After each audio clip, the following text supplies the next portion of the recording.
अकाल। ਆਪਾਂ जो ਕੈਮੀਕਲ ਬੌਂਡਿੰਗ ਤੇ थोड़ा ਹੋਰ जो बेसिक ਗੱਲਾਂ कर चुके हैं।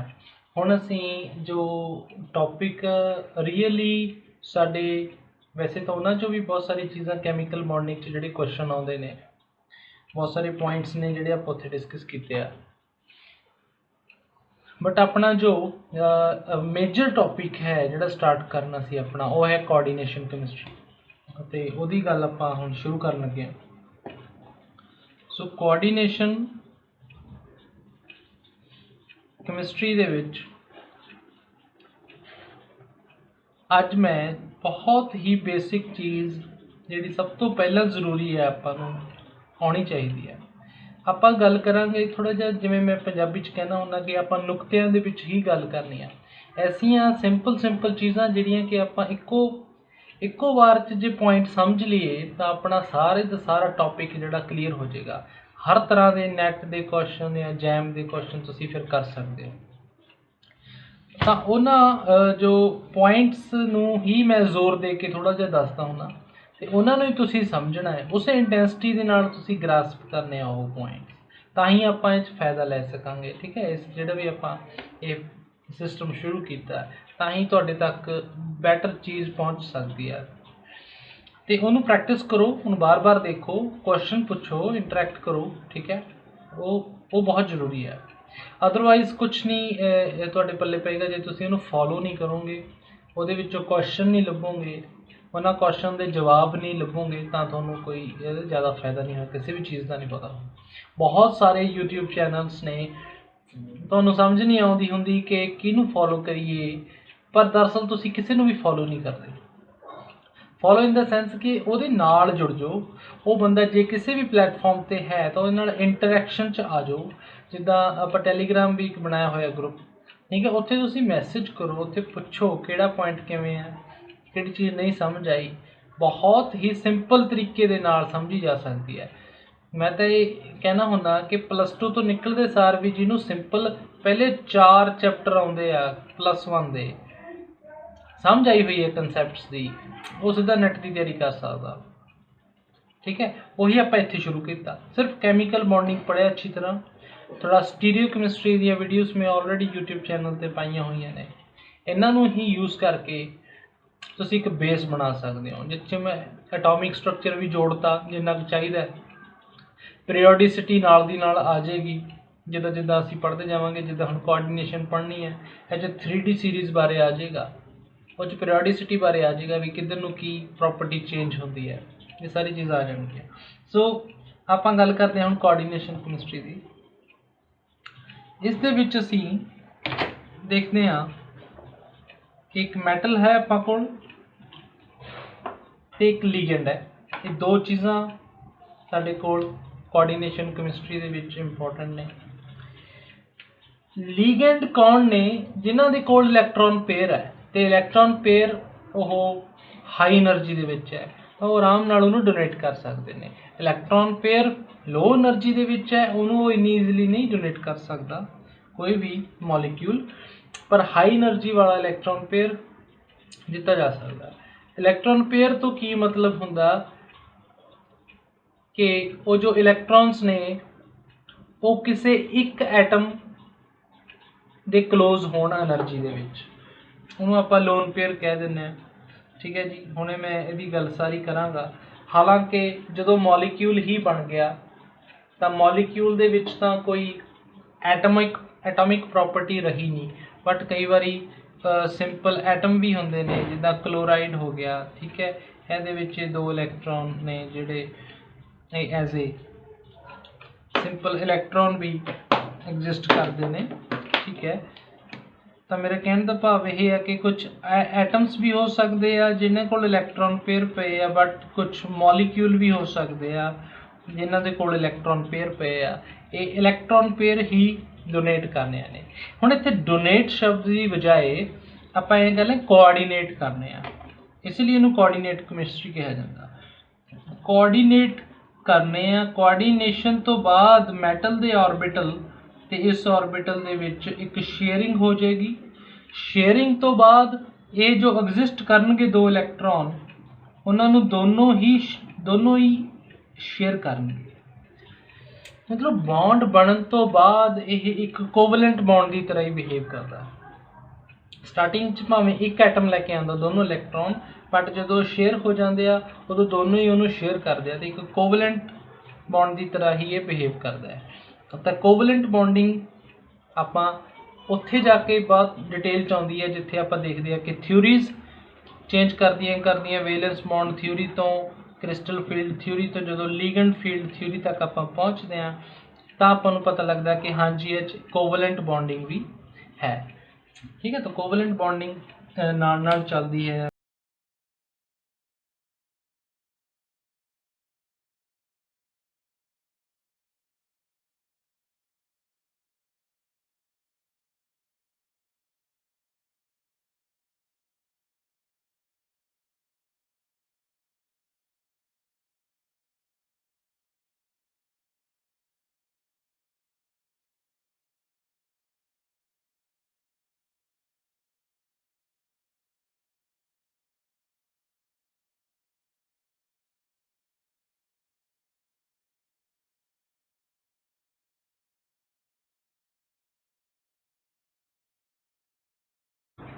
बहुत ही स्टार्टिंग तो बेसिक तो स्टार्ट कर रहे हैं। सो कोई भी जो ਕੰਪਲੈਕਸ ਬਣਦਾ ਹੈ ਤਾਂ ਉਹਦੀ ਬੌਂਡਿੰਗ ਥਿਊਰੀਜ਼ ਆਪਾਂ ਪਹਿਲਾਂ ਦੇਖਦੇ ਹਾਂ ਕਿ ਬੌਂਡਿੰਗ ਥਿਊਰੀਜ਼ ਕੀ ਹੋਣਗੀਆਂ। ਤਾਂ ਪਹਿਲਾਂ ਗੱਲ ਕਰਦੇ ਹਾਂ ਵੇਲੈਂਸ ਬੌਂਡ ਥਿਊਰੀ ਦੀ। ਠੀਕ ਹੈ, ਇਹ ਤੁਸੀਂ ਆਪਾਂ ਪਿੱਛੇ ਟੌਪਿਕ ਪੜ੍ਹਿਆ ਜਿਹੜਾ ਜਿੱਦਾਂ ਕੈਮੀਕਲ ਬੌਂਡਿੰਗ 'ਚ VSEPR ਥਿਊਰੀ ਵਗੈਰਾ, ਇਹ ਕੁਛ ਉਹਦੇ ਨਾਲ ਮੇਲ ਖਾਂਦੀ ਹੈ। ਉਹ ਕੀ ਗੱਲ ਕਰਦੇ ਆ ਵੀ ਮੈਟਲ ਹੈ, ਮੈਟਲ ਕੋਈ ਵੀ ਹੋ ਸਕਦਾ, ਜਿੱਦਾਂ ਆਇਰਨ 2 ਪੋਜ਼ੀਟਿਵ, आयरन 2 पॉजिटिव दी जो इलैक्ट्रॉनिक कॉन्फिगरेशन है यदि गल कर लेने जिवें 3d6 4s2 ये आयरन दी इलैक्ट्रॉन कॉन्फिगरेशन है। आयरन दी इलैक्ट्रॉन कॉन्फिगरेशन दे विचों अगर +2 अगर आप बनाने +2 मतलब 2 इलैक्ट्रॉन लूज हो जाएंगे। ठीक है, तो हाईएस्ट एनर्जी वाले इलैक्ट्रॉन लूज होंगे हैं। ठीक है, तो हाईएस्ट एनर्जी एस ऑर्बिटल दी है इत्थे 4s दी। जदों तक डी ऑर्बिटल च इलैक्ट्रॉन में पहला भी गल कर चुके हैं एक वीडियो दे विच कि जदों तक डी ऑर्बिटल च कोई इलैक्ट्रॉन फिल नहीं होंदे उदों इस 4s दी एनर्जी जिहड़ी है इदों थल्ले हुंदी है, 3d तो नीचे हुंदी है 4s दी एनर्जी, जिस करके फिल पहला हुंदे हैं। थले क्यों होंगी है जी एनर्जी लो क्यों होंगी है, क्योंकि एस ऑर्बिटल जिहड़ा है वो स्फेरिकल सिमेट्रिक होंदा, चारे पासों न्यूक्लियस वाल अट्रैक्ट होंदा है, उहदे करके आपां कहने उहदी पेनिट्रेशन पावर ज़्यादा है एस ऑर्बिटल की। उहदी शेप इस तरह की है एस ऑर्बिटल की कि वह अट्रैक्ट ज़्यादा होंदा, अट्रैक्टिव फोर्स ज़्यादा है तो एनर्जी घट होएगी डी नालों। जब कोई इलैक्ट्रॉन नहीं हैगा ना डी च ना एस च, उदों दी अट्रैक्टिव फोर्स ज़्यादा होने करके इस तरह की शेप होने करके लो एनर्जी च लाई करता तो उत्थे 2 इलैक्ट्रॉन पहला फिल हो जाते हैं। जिदा ही डी इलैक्ट्रॉन च कोई एक इलैक्ट्रॉन आता तो उत्थे वो लोअर शैल च होने करके वो थोड़ा शील्ड कर दिंदा है 4s नूं, ते 4s नूं शील्ड करदे ही वो हाई एनर्जी च चले जाता। ठीक है, आई होप कि जिहड़ा पॉइंट है बहुत क्लीयरली मैं इत्थे मैंशन करता दोबारा, इनू तुसी नोट कर लियो क्योंकि +2 तक के बच्चों नूं तां ये चीज़ बार बार पूछी जाती है। चलो ये चीज़ नूं आपां अगे लै चलते हैं। हुण इह च 4th शैल है तो गल बड़ी ध्यान च रखने वाली है, जी एटॉमिक स्ट्रक्चर तो भी आप पढ़ी है कि 4th शैल आ गया तो प्रिंसिपल क्वांटम नंबर की वैल्यू 4 होगी, तो एल दियां वैल्यूज उत्तों 0 to n-1 होणगियां, मतलब 0 to 4-1 मीनस 0 to 4-1 मतलब 3, 0 1 2 3 SPDF। 4P भी होएगा 4D भी होएगा। ठीक है, तो इत्थों ही पता लग गया कि सारे ऑर्बिटल होणगे आयरन दे विच, क्योंकि 4th शैल ऑलरेडी स्टार्ट हो गया सी। सो यदि हुण जो कॉन्फ़िगरेशन है इनू मैं थोड़ा जिहा इदां लिख लेना ਤਾਂ ਇਹ 3D 4s। ਹੁਣ ਆਇਰਨ ਦੇ ਵਿੱਚ ਜੋ ਵੀ ਲੀਗੈਂਡਸ ਬਾਹਰੋਂ ਇਲੈਕਟ੍ਰੋਨ ਪੇਅਰ ਦੇ ਰਹੇ ਨੇ, ਭਾਵੇਂ ਉਹ ਕੋਈ ਵੀ ਲੀਗੈਂਡ ਹੋ ਸਕਦਾ, ਇਹ ਆਪਣੇ ਇਲੈਕਟ੍ਰੋਨ ਪੇਅਰਸ ਡੋਨੇਟ ਕਰਨਗੇ ਆਇਰਨ ਨੂੰ। ਠੀਕ ਹੈ ਜੀ। ਹੁਣ ਇਹ 'ਚ ਡੀ 'ਚ ਇਲੈਕਟ੍ਰੋਨ ਕੁਛ ਹੈਗੇ ਨੇ ਤੇ 4s ਐਮਟੀ ਹੈ, 4p है। ਹੁਣ ਇਹਨਾਂ ਨੇ पेयर ऑफ इलैक्ट्रॉन डोनेट करना, मतलब 2 इलैक्ट्रॉन आ रहे हैं। ਹੁਣ 2 इलैक्ट्रॉन ਇਹਦੇ ਨਾਲ ਸ਼ੇਅਰ ਨਹੀਂ ਕਰ ਸਕਦੇ ਕਿਉਂਕਿ 2 ਤੇ 1 3 ਹੋ ਜਾਣਗੇ ਤੇ ਪੌਲੀ ਐਕਸਕਲੂਜਨ ਪ੍ਰਿੰਸੀਪਲ ਦੇ ਅਕੋਰਡਿੰਗ ਆਪਣੇ ਕੋਲ 2 ਹੀ ਇਲੈਕਟ੍ਰॉन ਹੋਣੇ ਚਾਹੀਦੇ ਆ। ਸ਼ੇਅਰਡ ਆਰਬਿਟਲ 'ਚ ਵੀ, ਨਿਊ ਆਰਬਿਟਲ 'ਚ ਵੀ 2 इलैक्ट्रॉन ਹੀ ਹੋਣੇ ਚਾਹੀਦੇ ਆ। तो 3 इलैक्ट्रॉन पेयर अप नहीं कर सकते, इसलिए ये एम्प्टी ऑर्बिटल तो स्टार्ट करते हैं बाइंडिंग। ठीक है, कोई भी लीगेंड आएगा इन्हां नाल बाइंड करेगा। मान लो 4 लीगेंड ने, अगर 4 लीगेंड ने तो एक एस ऑर्बिटल ते 3 पी ऑर्बिटल दे नाल बाइंड कर जाएंगे, ओवरलैप कर जाएंगे। ओवरलैपिंग होण वेले या ओवरलैपिंग होण तो पहला ये सारे मिक्स हो जाएंगे आपस च। एस ते पी ऑर्बिटल्स आपस च मिक्स हो जाएंगे, इन्हां दी एनर्जी जो है वो भी सिमिलर हो जाएगी, इन्हां दी शेप भी सिमिलर हो जाएगी। इसलिए आप कहने भी जिथे जिथे भी ये बॉन्डिंग होएगी वही हाइब्रिडाइज्ड ऑर्बिटल होंगे। सो जिथे जिथे भी लीगेंड इलैक्ट्रॉन डोनेट करनगे वो वाले ऑर्बिटल मिक्स हो जाएंगे तो उन्होंने आप हाइब्रिडाइज्ड ऑर्बिटल कहते हैं। ये भी sp3 बन जाएगा, ये भी sp3, ये भी sp3, ये भी sp3। इस तरह ये 6 लीगेंड ने आपां कोल ते 6 लीगेंड मतलब 2 होर लीगेंड ने, तो डिपेंड करता है कि लीगेंड का जो इलैक्ट्रॉनिक एनवायरनमेंट वो किस तरह का है। वो इन्हां इलैक्ट्रॉन्स नूं पेयर अप कराउंदा है या नहीं। ये चीज़ वैलेंस बॉन्ड थ्योरी एक्सप्लेन नहीं कर पाई अच्छी तरह कि किहड़े ऑर्बिटल पेयर अप करते हैं ते किहड़े लीगेंड्स पेयर अप करते हैं ते किहड़े लीगेंड्स पेयर नहीं कर पाते इन्हां नूं। जे पेयर अप इन्हां नूं कर देणगे तो 6 इलैक्ट्रॉन इस तरह हो जाएंगे, ये 2 ऑर्बिटल खाली हो जाएंगे तो न्यू लीगेंड इत्थे लग सकते हैं। 2 4 दे नाल 2 लीगेंड इत्थे लग सकते हैं, D2sp3 बन जाएगा हाइब्रिडाइजेशन। पर इन्ना जरूर उन्होंने देख लिया कुछ मैग्नेटिक प्रॉपर्टीज मेजर करके, क्योंकि अगर ये पेयर अप हो जाएंगे इलैक्ट्रॉन्स तो मीनस वो जो मैग्नेटिक मोमेंट है 0 हो जाएगी। तो जिन्हों की भी मैग्नेटिक मोमेंट 0 आई उन्होंने लीगेंड्स नूं उन्होंने मान लिया स्ट्रोंग फील्ड जो पेयर अप कर दिया। जिथे मैग्नेटिक मोमेंट वैल्यू एक्सपैरीमेंटली कुछ नॉन जीरो आई, ये पैरामैग्नेटिक शो किया, उन्होंने लीगेंड्स नूं, उन्होंने लीगेंड्स वाले कंपलैक्सिस नूं उन्होंने कहा कि यह वीक फील्ड होंगे। ठीक है, सो ये मैग्नेटिक प्रॉपर्टीज़ का बड़ा रोल है इन्हां दी थ्योरीज नूं डेवलप करने दे विच।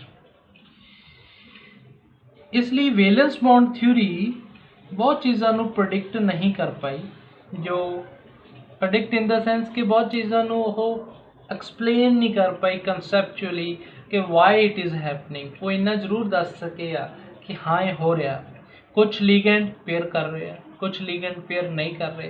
जिहड़े लीगेंड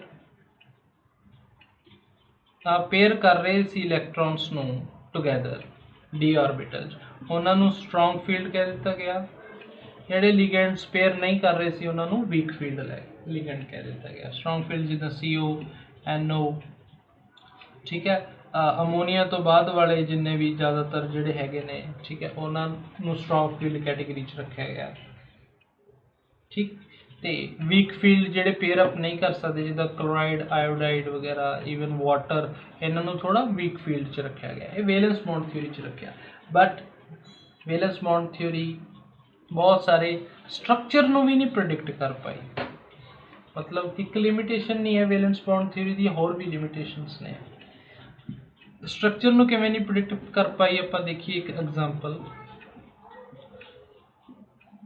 प्लैटिनम ਇੱਥੇ ਆਕਸੀਡੇਸ਼ਨ ਸਟੇਟ ਅਗਰ ਤੁਹਾਨੂੰ ਆਉਂਦੀ ਹੈ ਕੱਢਣੀ ਤਾਂ x -4 2 ਮਾਈਨਸ ਇੱਥੇ ਆ ਜਾਏਗੀ x ਦੀ ਵੈਲਿਊ ਕੈਲਕੂਲੇਟ ਕਰੋਗੇ ਤਾਂ +2 ਆ ਜਾਏਗੀ ਤਾਂ ਇਹ 2 ਪੋਜ਼ਿਟਿਵ ਆਕਸੀਡੇਸ਼ਨ ਸਟੇਟ ਦੇ ਵਿੱਚ ਹੈ ਹਾਲਾਂਕਿ ਮੈਂ ਤੁਹਾਨੂੰ ਦੱਸ ਦਵਾਂ कि जो चार्ज लिखते हैं तो साइन पिछे पाने जो ऑक्सीडेशन स्टेट लिखते हैं तो चार्ज जो साइन है अगे पाने ऑक्सीडेशन स्टेट ते चार्ज के विच की डिफरेंस है इनू आप एक अलग वीडियो च दसांगे जिथे ऑर्गेनिक कंपाउंड्स की ऑक्सीडेशन स्टेट भी डिस्कस कर लांगे ठीक है तो इनू आप चार्ज कहने इतने इन्ना थोड़ा देख लो ये ऑक्सीडेशन स्टेट है जो साइन अगे पाने ठीक है ये बड़ी इंपॉर्टेंट चीज़ है कि किमें लिखना आप जो इन्फॉर्मेशन देना चाहते हैं उन्होंने किमें लिखना है ये भी बड़ा इंपॉर्टेंट है तो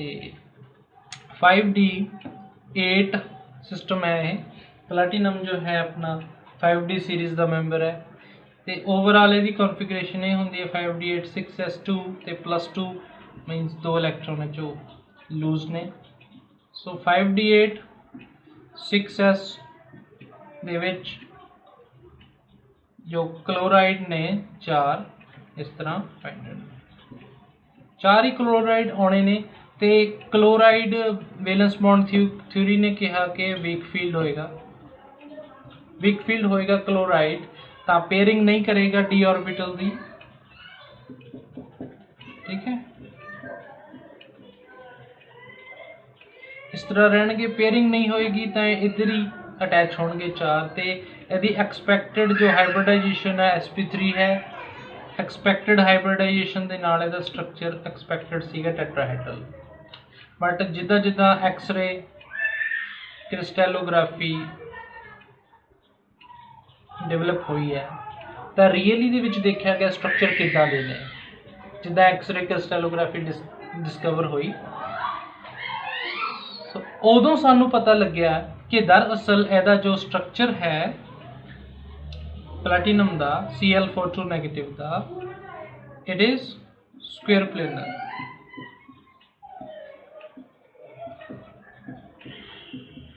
एदा जो असल स्ट्रक्चर है इट इज स्क्वेयर प्लेनर ठीक है तो इतों असी बड़ा वैलेंस बॉन्ड थ्योरी नालों असी ये समझ जाते हैं कि यह सब कुछ नहीं प्रोडिक्ट कर सकती इस थ्योरी नूं इन्ना इंपॉर्टेंस नहीं देनी चाहिए आपां भी जो नैट एडवांस हायर क्लासिस दे विच आउणे आ तां जो न्यू जो सारा कुछ एक्सप्लेन करे वो वाली थ्योरी नूं असी इंपॉर्टेंस देंदे हैं ठीक है सो वैलेंस बॉन्ड थ्योरी नूं इन्नी इंपॉर्टेंस असी नहीं दिंदे ना ही इहदे विचों असी नैट लैवल ते जैम लैवल ते बहुत ज़्यादा क्वेश्चन नहीं आते क्योंकि हाँ जिथे स्पैशली लिखा होया कि predict the hybridization according to valence bond theory और जिदा प्लैटिनम की वैलेंस बॉन्ड थ्योरी ने sp3 हाइब्रिडाइजेशन की है तो आप वही कहांगे ठीक है बट अगर विदाउट मैंशनिंग कोई क्वेश्चन आया होया तो उत्थे एडवांस थ्योरी आप लगावांगे ओके सो नैक्सट जो पॉइंट है थ्योरी का इट इज़ नैक्सट जो थ्योरी है it is crystal field theory ठीक है यदि पॉइंट कुछ डिस्कस करते हैं क्रिस्टल फील्ड थ्योरी की है बहुत ही इंपॉर्टेंट चीज़ है क्रिस्टल फील्ड थ्योरी क्योंकि तुहाडा सिलेबस जो है नैट जैम का ये अबाउट 80% जो तुहाडे कॉन्सैप्ट्स ने या टॉपिक्स ने उन्होंने क्रिस्टल फील्ड थ्योरी के नाल ही एक्सप्लेन किया जाता ਜਾਂ ਉਹਦੇ सॉल्यूशन ਜਿਹੜਾ है वो क्रिस्टल फील्ड थ्योरी के नाल ही आप करते हैं हुण क्रिस्टल फील्ड थ्योरी की कहती है कि वैसे तो यह आयनिक पहला आयनिक क्रिस्टल्स ते अप्लाई की गई सी इसे करके आयनिक क्रिस्टल जिदा NaF इन्हां दे विच किस तरह की इंटरैक्शन है इनू स्टडी करने के लिए की गई सी ठीक है ताई इनू क्रिस्टल फील्ड कहने नहीं नाम इहदा ताई पिया ਤੇ ਉੱਥੋਂ ਹੀ ਕੁਝ ਅਜ਼ੰਪਸ਼ਨਸ ਨੇ ਕਿ ਕੰਸੀਡਰ ਜਾਂ ਅਜ਼ਿਊਮ metal as positive charge, ठीक है, point positive charge, और consider ligand as point negative charge। and third की है भी इस positive और negative charge ਦੇ ਵਿੱਚ जो interaction है ਉਹਨੂੰ ਤੁਸੀਂ electrostatic ਮੰਨਣਾ ਹੈ। ਇਹ ਇਹਦੀਆਂ ਕੁਝ assumptions ਨੇ crystal field theory ਦੀਆਂ, बट ये assumptions सानू की एक्सप्रैस करदियां ने, किवें अप्लाई करनियां ने, वो ज़्यादा इंपॉर्टेंट चीज़ है। ठीक है, कुछ ये नैक्सट जो इन्हू विजुअलाइज किद्दां करना है वो बारे आप गल करते हैं। मान लो एक बीकर है, ये तुसी कोई सोल्यूशन लिया होया, फॉर एग्जाम्पल वाटर ही है, ये सोल्यूशन की फॉर्म इधर उधर वाटर के मॉलीक्यूल घूम रहे हैं। ਇਹਦੇ 'ਚ ਅਸੀਂ ਕੋਈ ਮੈਟਲ ਸਾਲਟ ਐਡ ਕਰਦੇ ਹਾਂ, COCl2, ਇਹ 'ਚ ਕੋਬਾਲਟ ਹੋਊਗਾ। ਜਦੋਂ ਆਇਨ ਬਣ ਜਾਏਗਾ, ਆਇਨ ਦੇ ਵਿੱਚ ਜਿੱਦਾਂ ਮੈਂ ਕਿਹਾ ਵਿੱਚ ਆਪਾਂ ਸਾਈਨ ਪਿੱਛੇ ਲਾਉਣਾ ਤੇ ਇਹ 'ਚ ਆਇਨਸ ਹੋਣਗੇ ਜਿਹੜੇ ਇਹਦੇ ਵਿੱਚ ਆਉਣਗੇ। ਜਿੱਦਾਂ ਹੀ ਇਹ ਕੋਬਾਲਟ ਇਸ ਸੋਲਿਊਸ਼ਨ ਦੇ ਵਿੱਚ ਆਏਗਾ ਤਾਂ ਹੁਣ ਪਹਿਲਾਂ ਤਾਂ ਆਪਾਂ ਨੂੰ ਪਤਾ है कि बहुत सारिया पॉइंट छोटे छोटे पॉइंट मैं बोलांगा, हालांकि बहुत बड़े बड़े टॉपिक ने। जिदा ही आयन ये आएगा वो डाइलैक्ट्रिक सॉल्वेंट दे डाइलैक्ट्रिक करके, डाइलैक्ट्रिक मतलब कि सॉल्वेंट की पावर कितनी है आयनस नूं अलग करन दे विच, आयनस नूं दूर दूर करन दे विच सॉल्वेंट की कितनी पावर है, कितनी पावर रखता, तो वह डाइलैक्ट्रिक होंदा। क्योंकि खुद जिहड़ा खुद चार्जड होएगा सॉल्वेंट उही बाकी चार्जस नूं संभाल सकता है। जिद्दां आपां तां ही कहने हुंदे भी लाइक डिजॉल्व लाइक, पोलर नूं पोलर ही इंटरैक्ट कर सकता है, पोलर नूं पोलर मॉलीक्यूल्स। तो वो चीज़ नूं देखते हुए टुट जाता CO एंड Cl, तो Cl अलग हो जाएंगे, CO2 पॉजिटिव अलग हो जाएगा। सब तो पहला इन्हां च इंटरैक्शन किहड़ी होएगी, ये हले तो दूर होणगे ना, एकदम तो नहीं नेड़े आउण लगे मॉलीक्यूल। जदों पॉजिटिव चार्ज आ जाएगा सोल्यूशन, उस तो बाद उहदे आले दुआले ये वाटर के मॉलीक्यूल इकट्ठे होने शुरू करनगे। जदों इकट्ठे होणगे, क्योंकि ओ ते डेल्टा नैगेटिव चार्ज भी है, इकट्ठे होके कुछ ओरिएंटेशन लैणगे जो स्टेबल होएगी, नैचुरली ज़्यादा स्टेबल होएगी, उस तरह की ओरिएंटेशन शेप दे विच कोबाल्ट 2 पॉजिटिव के आले दुआले इकट्ठे होने शुरू कर देंगे। पर सब तो इंपॉर्टेंट चीज़ है जो मैं हुण डिस्कस कर लगे हाँ कि सब तो पहला आप ये देखांगे कि मैटल जो कि पॉइंट पॉजिटिव चार्ज है तो लीगेंड जो कि पॉइंट नैगेटिव चार्ज है, इन्हां च इलैक्ट्रोस्टैटिक अट्रैक्शन कितनी है। जे इलैक्ट्रोस्टैटिक अट्रैक्शन होएगी तो ही ये मैटल के वल खिंचया जाएगा। ठीक है जी, जिद्दां जिद्दां ये मैटल के वल खिंचया जाएगा, मैटल के कोल आएगा तो अपने जिहड़े ऑर्बिटल ने मैटल के ऑर्बिटल नाल इंटरैक्ट कराउणगे लीगेंड्स। पहला दूर ने, जिद्दां ही क्लोज होणगे एक स्टेट आएगी जिथे दोनों के ऑर्बिटल इंटरैक्ट कर जाएंगे, दोनों के ऑर्बिटल का वेव फंक्शन इंटरैक्ट कर जाएगा।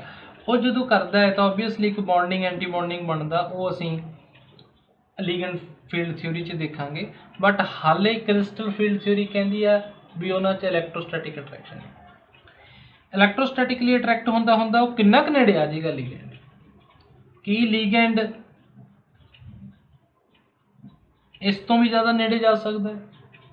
हाँ, एक पॉइंट आएगा कि जो मैटल के जो इलैक्ट्रॉन ने अंदरले लीगेंड के विच भी जिदा अमोनीया वो जो बॉन्डिंग इलैक्ट्रॉन भी तो बहुत सारे ने, बॉन्डिंग ऑर्बिटल्स यानी कि बहुत सारे इलैक्ट्रॉन, उन्होंने इलैक्ट्रॉन तो उन्होंने इलैक्ट्रॉन जो रिपल्शन शुरू हो जाएगी उस स्टेट ते जाके ये होर नेड़े नहीं आ सकते। रिपल्शन होएगी बहुत नेड़े आ गए जी तो वापस थोड़ा जा दूर दूर हो जाएंगे। सो एक स्टेट बनेगी कि वो अट्रैक्शन बहुत नेड़े आ गए थोड़ी दूर जाएंगे, फिर अट्रैक्शन, फिर दूर जाएंगे, तो ये जिहड़ा एक वाइब्रेटिंग बॉन्ड बनेगा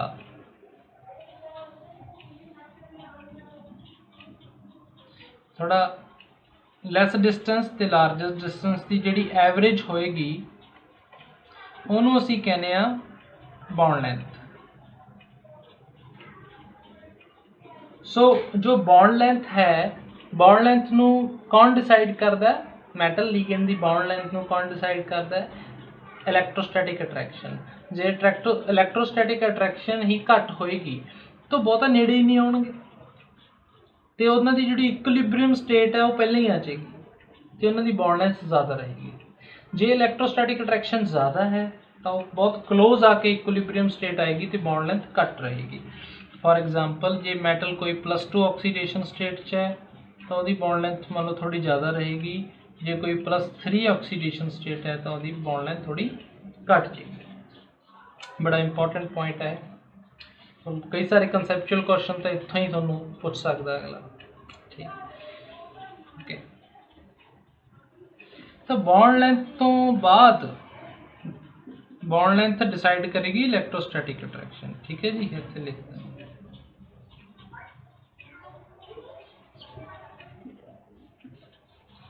इस तो बाद लेट मी चेक, ऑलराइट। सो इस तो बाद थर्ड है हुण बॉन्ड लेंथ फिक्स होगी।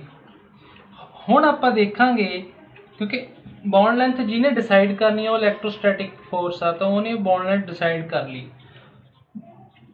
हुण होएगा डिसीजन कि इलैक्ट्रॉन इलैक्ट्रॉन रिपल्शन कितनी होएगी। जिस बॉन्ड लेंथ ज़्यादा है वो च इलैक्ट्रॉन इलैक्ट्रॉन रिपल्शन जो है वो लैस होएगी, घट होएगी।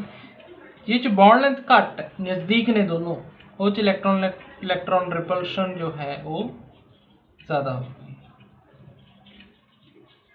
और इलैक्ट्रॉन इलैक्ट्रॉन रिपल्शन मैटल ते लीगेंड दी वो डिसाइड करती है कि जो मैटल दे ऑर्बिटल ने